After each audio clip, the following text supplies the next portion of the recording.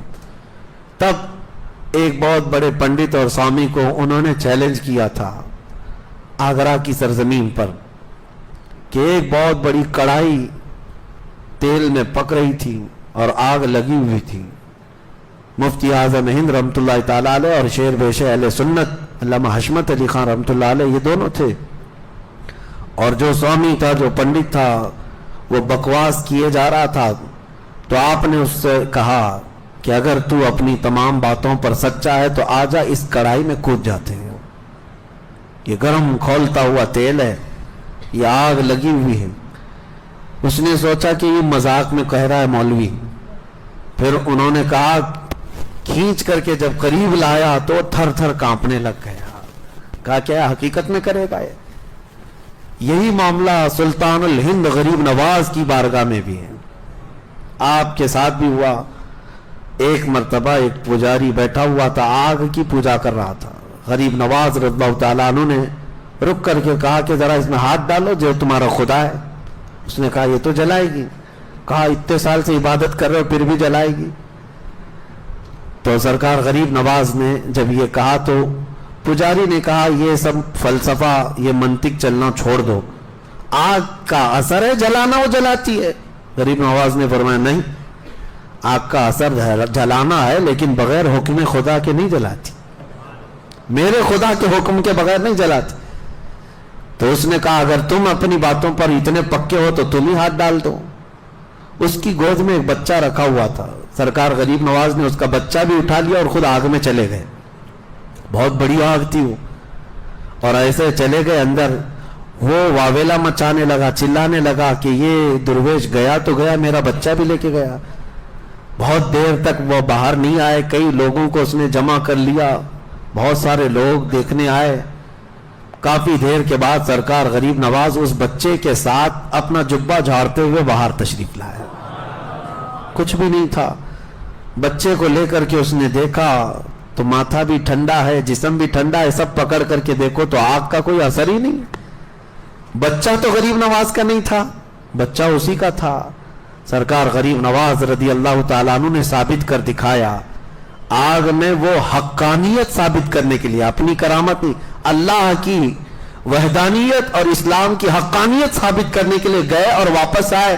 لیکن ساتھ میں یہ بھی بتا دیا جو ان کے دامن سے وابستہ ہوتا ہے، وہ چاہے کسی کا بھی بچہ ہو، اللہ اسے بھی محفوظ رکھتا ہے. اسی لیے ہمارے نعرے کیا ہوتے ہیں؟ غوث کا دامن، یہ بولتے ہیں نا خواجہ کا دامن.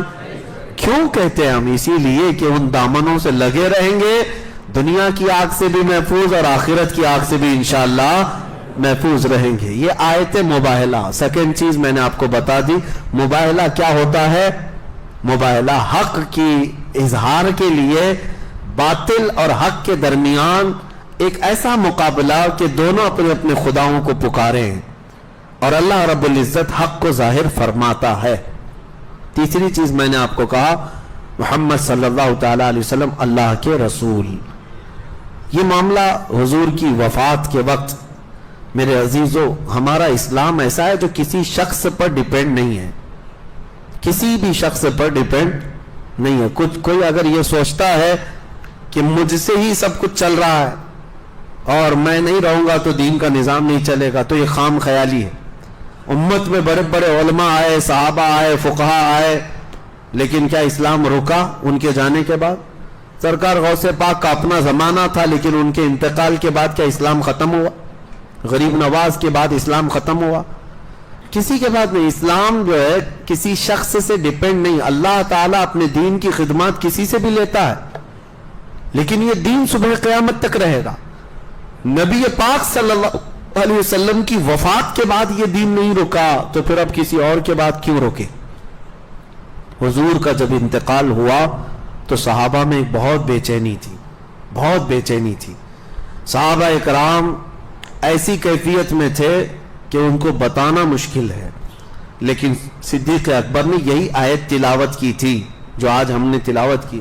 وَمَا مُحَمَّدٌ إِلَّا رَسُولٌ قَدْ خَلَتْ مِن قَبْلِهِ الرُّسُلُ أَفَإِن مَّاتَ أَوْ قُتِلَ انقَلَبْتُمْ عَلَىٰ أَعْقَابِكُمْ وَمَن يَنقَلِبْ عَلَىٰ عَقِبَيْهِ فَلَن يَضُرَّ اللَّهَ شَيْئًا. حضرت ابو بکر نے منبر پر کھڑے ہو کر کے آیت تلاوت کی. حضرت عثمان غنی کو صحابہ بتاتے ہیں ایسی حالت تھی جیسے بچوں جیسی حالت ہو گئی تھی. حضرت علی